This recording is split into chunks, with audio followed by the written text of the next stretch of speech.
Hello everyone, today I'm going to be telling you all about one of the most iconic tanks in American history. That's right, I'm going to be talking about the M1A1 Abrams.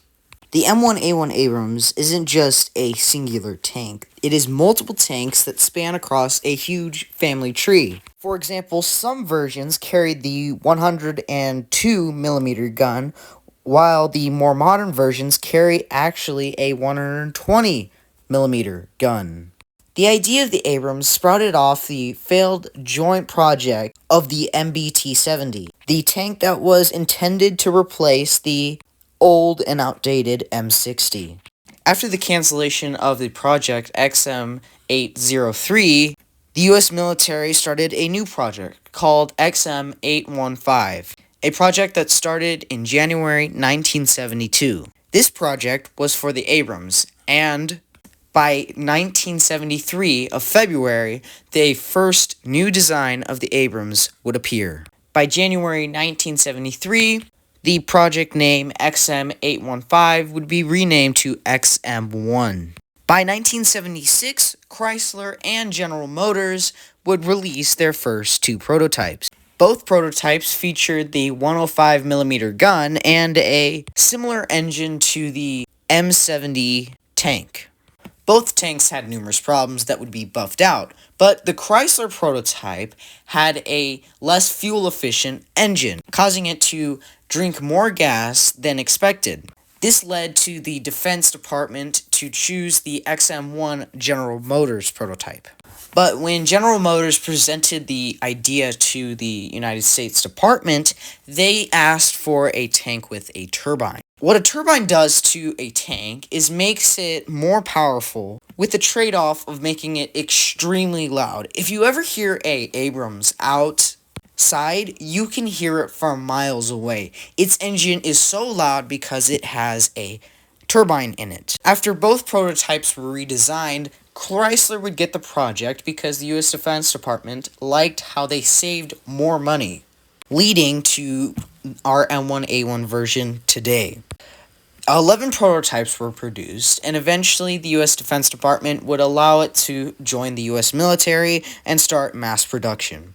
By 1980, the first Abrams would join the U.S. military. The Abrams would remain unchanged until 1986, where 5,000 new M1A1 Abrams would be produced with a 120mm smoothbore cannon. This allowed the Abrams to fire a bigger shell and increase its sabot round penetration. The Abrams would first see combat in the Gulf War, where it would fight against the Iraqi T-72s.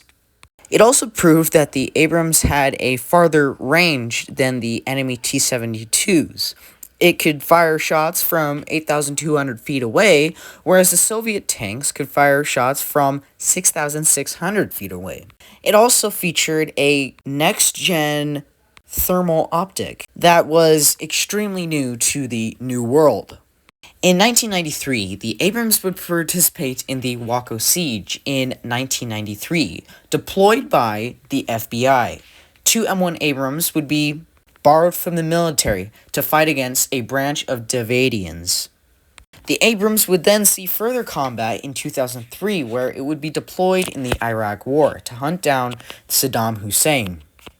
It would also later participate in the Battle of Fallujah. The Abrams would see a lot of complications here. Because the Abrams was in such close quarters, because it was traveling through cities, it was very susceptible to RPGs and anti-tank mines. Also, a lot of the Abrams would get stuck on power lines because they were hanging so low, which caused the Abrams to be very vulnerable to enemy soldiers in the Iraq War. Between 2010 and 2012, the U.S. military would supply 140 refurbished M1A1 tanks to Iraq. There, on June 2014, the Abrams would participate in the northern Iraqi offensive.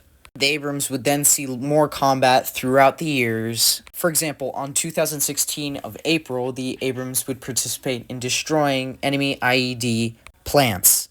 Going back to America, the United States would use the M1A1 Abrams in Afghanistan. In 2015, the Abrams would also see combat in the Yemen Civil War, where the M1A1A2 was used to fight against Houthi rebels. By August 2016, the U.S. would approve a deal to sell up to 153 Abrams tanks to Saudi Arabia. Later, on January 2023, 31 M1A1 Abrams tanks would be deployed in the Russo-Ukrainian War. As of 2025, there are around 5,500 Abrams tanks available. This includes the National Guard, U.S. Army, and Reserve. Currently in development are the next generation of Abrams tanks. This is the M1A2 SEP V3 and SEP V4. These tanks plan to have better APS and a automated turret. Some other countries that use the M1A1 Abrams is the Australian Army with 59 M1A1 Abrams as of 2024, Egypt with 1,130 M1A1s as of 2024, and Iraq with 100 M1A1 tanks as of 2024. Countries such as Kuwait, Morocco, Poland, Saudi Arabia, South Korea, Taiwan, and Ukraine all operate and use M1A1 tanks. Let me know down below if this is your favorite tank. As always, have a great day, and don't forget to hit that like and subscribe button.